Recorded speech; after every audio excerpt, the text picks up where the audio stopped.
Friends, आप सभी को डॉक्टर भीमराव अंबेडकर की जयंती की हार्दिक शुभकामनाएं। आई होप कि आप सब मस्त होंगे, अच्छे होंगे। आज का वीडियो मेरा थोड़ा सा स्पेशल रहेगा, सिलेबस से बाहर रहेगा, बट कुछ जानकारी मिलेगी, तो बने रहिए वीडियो पे। हेलो फ्रेंड्स, जय भीम रात। कैसे हैं आप सब? आई होप कि आप सब मस्त होंगे। भारत रत्न निर्माता, संविधान निर्माता भारत रत्न डॉक्टर भीमराव जी को इनकी जयंती पर हार्दिक शुभकामनाएं आप सभी को। आई होप कि आप सब जितनी भी हो, आप सबको फ्रीडम दिलाने के लिए किसी न किसी महान लोगों की महान लोगों का हाथ रहा है। आप ऑफिस जा रहे हो, आप आराम से घूम रहे हो, फिर रहे हो, खेल रहे हो, कूद रहे हो, इतना ज़्यादा फ्रीडम आपको मिला हुआ है। खास करके उन महिलाओं को, सबसे ज़्यादा तो महिलाओं के मसीहा रहे हैं। बहुत सारे ऐसे मसीहा रहे हैं जो सिर्फ महिलाओं की आज़ादी के लिए लड़ाई की है। बात कर लेते हैं डॉक्टर भीमराव अम्बेडकर की, ज्योतिबा फुले की, एंड सविताबाई की, और विद्यासागर जैसे महान हस्तियां हुई हैं जो महिलाओं के लिए बहुत ज़्यादा वर्क किया है।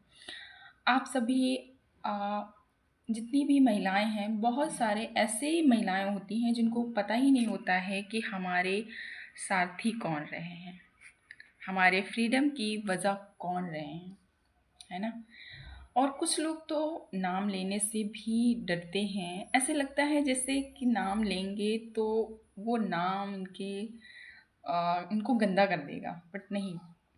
आप वो चीज़ अलग रखा करो कि वो एक दलित समाज के थे या कुछ भी थे, बट आपको आज़ादी दिलाना भी एक बहुत बड़ी बात थी उस टाइम, जहाँ लोग सती हो जाते थे, जहाँ लोगों को जला दिया जाता था, जहाँ विधवाओं को शादी करने के लिए कोई अनुमति नहीं थी, जहाँ उनके पति मर जाते थे तो उनको भी क्षति कर दिया जाता था, मतलब कि आग में जिंदा जला के और ढोल नगाड़ों के साथ पीट दिया जाता था। अगर वो महिला कहीं चिल्लाती भागती तो उसको मारा भी बहुत जाता था। इन सभी आप इन सभी चीज़ों को हटा करके ऊपर आए हो, आज इतना फ्रीडम आपको मिला है, आप इतना बहुत ज़्यादा ग्रोथ कर चुके हो, तो किसी ना किसी का हाथ रहा है। आप बात कर लेते हैं डॉक्टर भीमराव अंबेडकर जी की, जो एक भारत निर्माता भी हैं, संविधान के निर्माता भी हैं और भारत रत्न से सम्मानित भी हैं। इनका नाम डॉक्टर भीमराव रामजी अंबेडकर था। हालांकि बात कर लेते हैं भीमराव अंबेडकर, भीमराव रामजी अंबेडकर क्यों पड़ा थी? क्योंकि इनका माता का नाम भीमा था और इनके पिताजी का नाम रामजी था। और अंबेडकर एक ब्राह्मण थे जो कि इनके गुरु थे। गुरु का नाम ब्रह्मा कृष्ण केशव था। ब्रह्मा कृष्ण केशव और अंबेडकर था। तो उन्होंने देखा कि कोई बालक है जो मतलब कि पढ़ने के लिए बहुत उत्तेजित रहता है। ये उस टाइम की बात कर रहे हैं जहाँ लोग बहुत ज़्यादा छुआछूत मानते थे।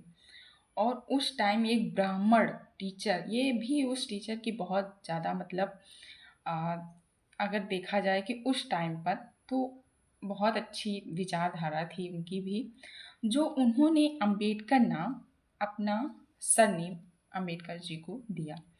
ये एक ब्राह्मण थे, इनके टीचर, उनका नाम कृष्ण केशव अंबेडकर था और अंबेडकर जी को उन्होंने नाम दिया। तो ऐसे करके पूरा नाम इनका डॉक्टर भीमराव अंबेडकर हुआ। फिर इन्होंने डिग्रियां हासिल की, डॉक्टर की पीएचडी वगैरह किया, तो इनके आगे डॉक्टर भीमराव अंबेडकर लग गया। ठीक। और फिर जब ये स्कूल भी जाते, पढ़ने जाते, तो इनको पानी पीने के लिए एक प्यून होता था। अगर वो मतलब प्यून नहीं आ रहा है तो इनको पानी भी, सारा दिन बच्चा भूखे प्यासे, सोचो 8-9 साल का बच्चा बिना प्यास के सारा दिन जीवन व्यतीत करता।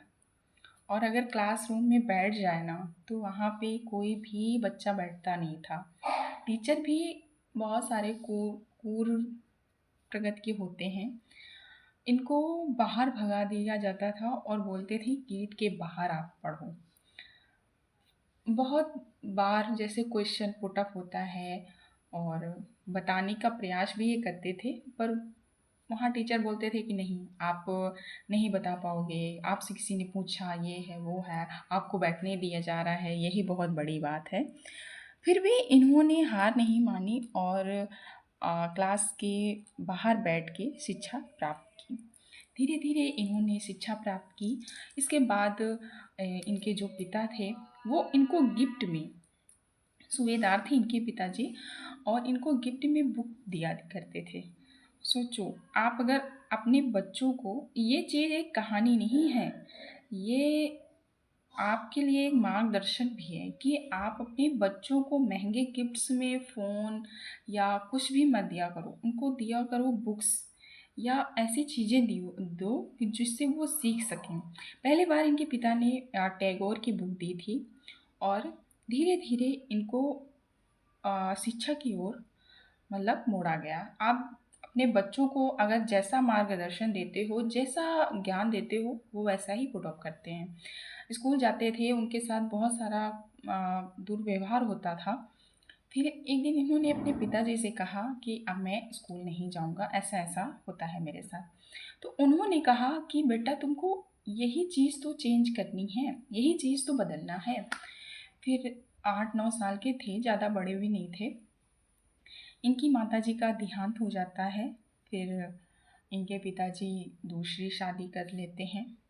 जब दूसरी शादी करते हैं तो जब इनकी नई माताजी उनके अपनी माता के मतलब भीमा जो इनकी माता थी उनकी वस्त्र पहनती थी तो इनको बहुत बुरा लगता था। और कोई भी हो अपनी माँ से अगर इतना लगाव रखता है और उसके कपड़े कोई पहनता है तो बुरा लगता है। फिर ये घर से निकल जाते हैं, भाग जाते हैं। इनके मतलब कोई एक लीडर थी, मतलब माँ जैसे कि दादी वगैरह कुछ होते थे तो थी, तो उनमें से एक पोटली में आधा आना रखा हुआ था और वो ही मतलब पोटली उठा के चले गए। और जाने का प्लान कहाँ था? मुंबई में। मुंबई में इनका जाने का प्लान था। मुंबई में जाने का प्लान से तो फिर इन्होंने पोटली में देखा कि आधा आना। उन्होंने सोचा कि मैं तो सोचा था कि मेरे पिताजी सूबेदार हैं, भाई सूबेदार हैं तो बहुत सारे होगा पैसा वैसा। और बोले कि यार, मैं उस चीज़ से भाग रहा हूँ जिस चीज़ को मुझे बदलना चाहिए। फिर इनका दिमाग चेंज हुआ और इन्होंने बहुत सारा पढ़ाई किया। पढ़ाई करके फिर ये लंदन गए, अमेरिका गए। वहाँ से इनको मतलब एक इनके मित्र भी थे और फिर वहाँ से जब पढ़ाई करके वापस आ रहे थे ना, तो एक पनडुब्बी ने पानी वाला जो जहाज होता है उसको पलट दिया। तो सब लोगों ने सोचा कि जिस चीज़ से, जिस जहाज़ से वो आ रहे थे वो शिप पलट गई है। बट उसमें ऐसा कुछ भी नहीं था, उसमें सिर्फ अम्बेडकर जी की बुक्स थी। बट फिर भी आ, दिमाग तो थोड़ी ना बदल जाता है ना। फिर ये आए यहाँ, फिर भी वैसा ही था, दलितों के साथ, समाज के साथ बहुत क्रूरताएँ थी और ना पानी पीने दिया जाता था। सबसे पहले इन्होंने पानी पिया।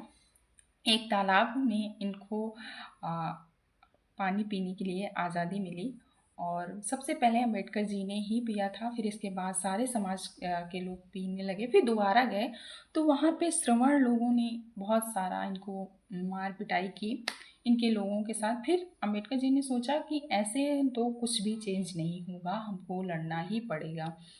फिर मंदिर में गए, श्रवण के मंदिरों में, वहाँ पर जाके इन्होंने देखा कि श्रवण लोगों ने गेट बंद कर दिया था और एंट्री नहीं दी।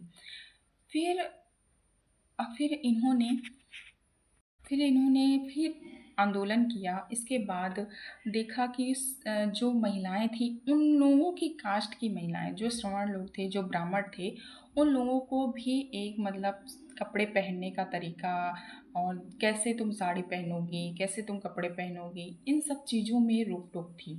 फिर अम्बेडकर जी ने सोचा कि सबसे पहले हमको दलितों पे काम करना है, फिर इसके बाद महिलाओं पर। उन्होंने महिलाओं पर भी काम किया और उन्होंने कहा कि जैसा आपका मन करेगा आप वैसे कपड़े पहनो, जैसे आपको रहना है, और महिलाओं को भी शिक्षा प्राप्त करने का अधिकार है। वो भी डॉक्टर बन सकती हैं, वो भी इंजीनियर बन सकती हैं, और ऐसे-ऐसे कर के बहुत सारा उन्होंने संविधान का निर्माण भी किया। इसके बाद उन्होंने समाज सुधारक भी किया, शिक्षा का प्रमोट भी किया, दलितों के समुदाय के लिए उन्होंने लड़ाई भी की, और ऐसे-ऐसे उनका जीवन व्यतीत होता रहा। अब हम बात कर लेते हैं सविताबाई फुले की, जिन्होंने पहली बार स्कूल में जाने का प्रयास किया। फिलहाल जैसे कि बताते हैं कि किसी न किसी का हाथ होता है, इनके पति का हाथ था।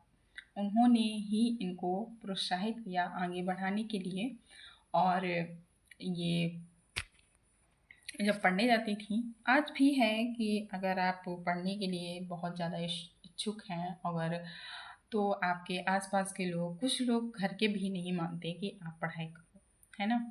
बस उनको लगता है अब लड़की बड़ी हो गई है, अब शादी कर दो, लड़कियां सिर्फ खाना बनाने के लिए ही हैं।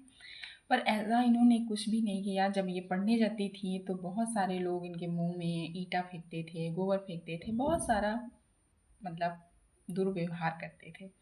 फिर भी इन्होंने पढ़ाई की, और इसके बाद इन्होंने स्कूल का निर्माण किया। भारत की पहली महिला शिक्षिका बनी, और जिन्होंने भीड़ेवाड़ा में पहला बालिका विद्यालय का निर्माण किया, और इनका सत्यबोधक समाज की अग्रणी थी। समाज सुधारक में विवाह की वकालत की। फिर जैसे कि बहुत सारे ऐसे लोग हुए, विद्यासागर ने विधवाओं पर बहुत सारा काम किया, आंदोलन किया। उन्होंने अपने ही बेटे के साथ, उनका इकलौता बेटा था, उन्होंने अपने ही बेटे के, जब हम बोलते हैं ना कि अगर हमको सुधार करना है तो अपने से ही सुधार करने की ज़रूरत पड़ेगी, तो फिर विद्यासागर ने अपने ही इकलौते बेटे की शादी एक विधवा औरत से कर दी। इंसान को अगर चेंजमेंट करना है ना, चेंज करना है कुछ भी, उसको खुद से ही शुरुआत करनी पड़ेगी। हम देखते हैं कि दुनिया में हम सोचते हैं कि दुनिया सुधर जाए, बट हम खुद से कुछ भी शुरुआत नहीं करना चाहते। अगर हम ऐसे लोगों से सीखें कि दुनिया को सुधारने की ज़रूरत है, तो दुनिया को नहीं, अगर हम खुद से बदलेंगे तो दुनिया खुद ही सुधर जाएगी, है ना। तो आज के लिए इतना ही, मिलते हैं नेक्स्ट क्लास में। तब तक के लिए बाय बाय, टेक केयर। जानकारी आपको कैसी लगी कमेंट करके ज़रूर बताना। जय भीम, जय संविधान।